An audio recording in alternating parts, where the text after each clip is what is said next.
인간 헌터 추적극 마우스.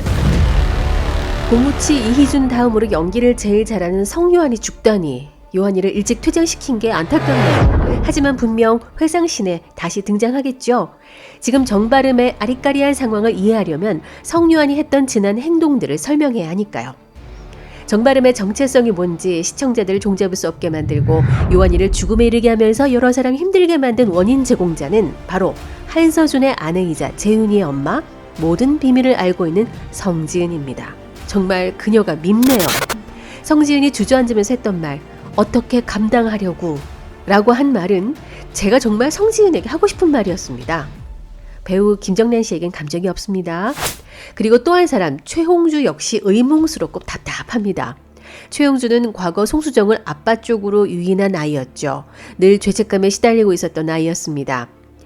성요한이 한서준의 아들이라는 것을 알고 나서 자신처럼 고통받고 있는 요한이가 안쓰러웠고 요한이를 볼 때마다 자신을 많이 닮았다는 생각을 했다. 이런 대사가 나오죠. 가여운 요한이를 감싸주다가 아이까지 가진 홍주인데요. 요한이가 한 짓은 죽어서도 구원받지 못할 거라고 하면서도 이런 말을 했습니다. 이게 널 위해 내가 해줄 수 있는 최선이야. 이 말 뜻은 뭘까요? 이 말이 중요한 키포인트입니다. 그 다음 장면은 최홍주가 나오면서 뉴스를 보는데 정발음의 수술이 중단되고 정부를 향한 국민들의 비난이 쏟아진다는 뉴스가 나옵니다. 그리고 곧바로 대통령 비서실장으로 추정되는 정혜리가 나오고 바로 이어서 최홍주가 낡은 수술실처럼 보이는 곳으로 찾아가 과거 그곳에서 수술을 녹화했을 듯한 테이프를 발견한 후 발신자 없이 테이프를 정혜리 앞으로 보내죠. 과연 그 테이프엔 어떤 영상이 담긴 걸까요? 여기서 뇌피셜을 가동해 보겠습니다. 지금 정부 여당은 대선을 앞두고 분노한 여론을 돌려야 합니다. 성요한으로부터 가격당한 국민 영웅 정발음을 어떻게든 살려야 하는 상황이죠. 정혜리가 테이프를 받은 후 다음 장면에서 정발음의 뇌수술을 다시 하는 것으로 결정했다는 뉴스가 나오고 오봉이가 성요한을 압박 질식시키려는 장면과 정발음의 뇌수술 장면이 교차되면서 나옵니다. 이런 장면 연출이 시청자를 헷갈리게 만들어 참 고약한데요. 우선 뇌수술을 다시 결정하게 된 건 바로 최홍주가 실장에게 건넨 테이프 때문인 것 같습니다. 정발음을 살릴 수 있는 뇌수술법이 담긴 영상일 듯한데요. 그 영상 촬영은 최홍주의 아빠가 촬영을 했거나 집도이였거나 둘 중 한 명이었을 겁니다. 25년 전 당시 유명한 헤드헌터는 한서준이었죠. 그런데 한서준 말고 또 한 명의 헤드헌터가 있었는데 그게 바로 최홍주의 아빠였을 겁니다. 전에도 말씀드렸다시피 25년 전 어린 홍주가 송수정을 유인했을 때 아빠의 차량 번호가 한서준의 차량 번호와 달랐습니다. 따라서 또 다른 헌터가 있었다는 것을 생각해 볼 수 있죠. 게다가 7회 엔딩에서 한서준은 정발음에게 자신은 빨랫줄을 묶은 적도 없고 누군가를 가르쳐 준 적도 없다고 하죠. 정발음은 과거 빨랫줄을 묶어 사망한 박구석 팀장의 아이는 한서준이 죽인 게 아니라는 것을 직감합니다. 그러니까 한서준이 아닌 또 다른 헤드헌터가 있었다는 거죠. 최용주는 그 낡은 수술실에서 무슨 일이 있었는지를 기억하고 있을 겁니다. 거기서 행해졌던 수술들이 획기적인 뇌수술이고 수술의 성공을 위해서 실험할 사람의 머리가 필요했고 그래서 아빠는 어린 딸에게 사람을 유인하는 일을 시켰으며 어린 딸 홍주는 어쩔 수 없이 아빠 말을 들어야 했을 것 같습니다. 그런데 그 아빠는 한서준이 붙잡히자 위험을 느끼고 종적을 감춘 듯한데요. 어쩌면 최홍주 아빠와 한서준은 서로 알고 지낸 공범일 수 있을 것 같습니다. 헤드헌터는 말 그대로 실험을 위한 머리, 헤드가 필요했던 거죠. 사파의 본능인 사냥도 하고 실험도 하는 뇌신경외과의의 추악한 연구가 그들의 아지트에서 행해졌던 게 아닐까요? 그리고 그것을 기록해왔고 뇌신경 수술의 획기적인 성공을 거둔 테이프가 있었을 것 같습니다.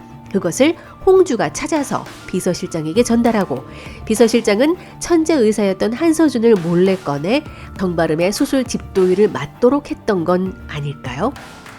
한서준이 엔딩에서 정발음에게 쥐를 보여주는데 그 쥐의 가운데 머리에 칼자국 같은 게 있고 왼쪽 귀는 동그랗게 뚫려 있습니다. 그 안에 갇혀 있어도 계속 실험을 했던 게 아닐까 생각해 보니 소름 끼칩니다. 한편 정바름의 정체성이 흔들리는 건 성유한의 뇌를 이식받았다고 생각하는 분들도 계십니다. 허허시실했던 정바름이 갑자기 설명할 수 없는 직감으로 범인의 수법을 알아낸다든지 주먹이 갑자기 세진다든지 그런 걸 보면 마치 HDD처럼 성유한의 측두 옆 해마를 갈아 끼운 것 같아 보입니다. 하지만 성유한의 뇌를 이식받았다면 성유한도 머리에 붕대를 감고 있어야 하는데 오봉이가 압박시킬 때나 성지은이 사망한 성유한을 대하는 모습을 보면 성유한의 머리는 칼자국 하나 없이 깨끗한 게 이상합니다. 의료진은 기자회견에서 정바름의 뇌수술이 성공적이지만 지켜봐야 할 거라고 말한 후 곧이어 성유한이 급성 폐혈증 쇼크사로 사망했다고 발표하죠. 여기서도 이상한 점이 보입니다. 오봉이가 분명 성유한의 산소호흡기를 빼고 압박하고 있었는데 성유한의 사망 원인은 질식사나 산소 공급이 되지 않은 뇌사도 아닌 폐혈증 쇼크사입니다. 장기가 손상됐기 때문에 충분히 가능한 일인데요. 그렇다는 건 오봉이가 성유한을 죽인 게 아니란 얘기죠. 압박을 하다가 말았을 겁니다. 자신이 프레데터와 대치하면서 칼로 왼팔을 그었다고 했는데요. 오봉이는 멀쩡한 성유한의 왼쪽 팔을 보고 프레데터가 아니라는 걸 알게 된 게 아닐까요? 지금 정바름은 몹시 혼란스러운 상황입니다. 사체를 보고 두려움이 아닌 흥분도에 가슴이 뛰는 거라든지 직감적으로 수사를 하는 모습을 보면 전에 느끼지 못한 사페의 본능이 깨어난 것처럼 보입니다. 그래서 앞으로 고무치와 함께 수사에 큰 활약을 펼칠 것으로 예상되는데요. 고무치와 사건 현장에 가서 이야기를 나눌 때 후레쉬에 비쳐 천장에 드리워진 정바름의 그림자를 보셨을 겁니다. 이 장면은 정바름 자신도 모르는 어두운 자아, 숨겨진 자아를 표현한 연출이 아닐까요? 아니면 반대로 이럴 수 있습니다. 원래 사페였는데 뇌 손상을 입고 난 후 감정을 느끼는 정상적인 사람이 된 것일 수도 있습니다. 엔딩에서 한서준을 만나고 쥐를 본 후 과거 유치원생이었을 때 쥐를 잡아 먹이러 던져주던 장면을 기억해내는 정바름이 소스라치게 놀라죠. 그 기억을 보면 정바름은 한서준의 아들이자 프레데터로 보입니다. 그런데 예고편에 보면 최용주를 보고 저릿한 느낌을 받는다고 합니다. 마치 성유한의 뇌를 이식받은 것처럼 성유한의 감정을 느끼는 듯 하지만 앞선 말씀드렸다시피 성유한의 머리는 죽을 때까지 말끔했기 때문에 정바름이 성유한의 뇌이식을 받은 게 아닙니다.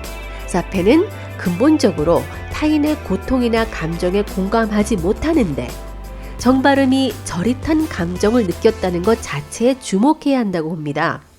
제작진의 기획 의도에서 언급했던 것처럼 사페가 자신이 한 짓에 대해 심적 고통을 느끼고 반성하고 속죄하는 것을 보고 싶다고 했기 때문인데요.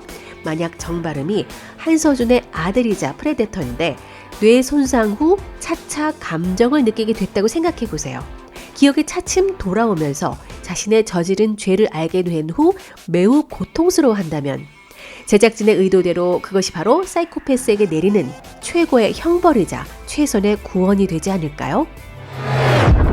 앞으로 풀어야 될 의문들이 많습니다. 일단 빨랫줄 매듭의 범인이 누군지 찾아야 하는데요.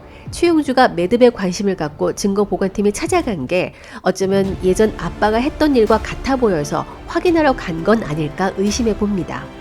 한편 박도석 팀장 주변에 있던 배우 정서경이 정바름의 이삿짐을 옮기는 사람으로 나오는데 그것도 좀 의심스럽습니다. 박도석 팀장 아이 사건의 배우이거나 한서준의 프락치거나 아니면 최용주의 사라진 아빠는 아닐까, 이런 가능성도 생각해 보게 되네요. 그리고 또 오봉이는 어디로 간 걸까요? 강덕수의 출소 후 다시 강덕수의 손아귀 잡히는 듯한데 오봉이의 행보도 궁금해집니다. 엔딩에서 진짜 쥐가 나올지 몰랐네요. 뇌에 쥐가 나는 인간 헌터 추적극 마우스. 지금까지 윤작자였습니다.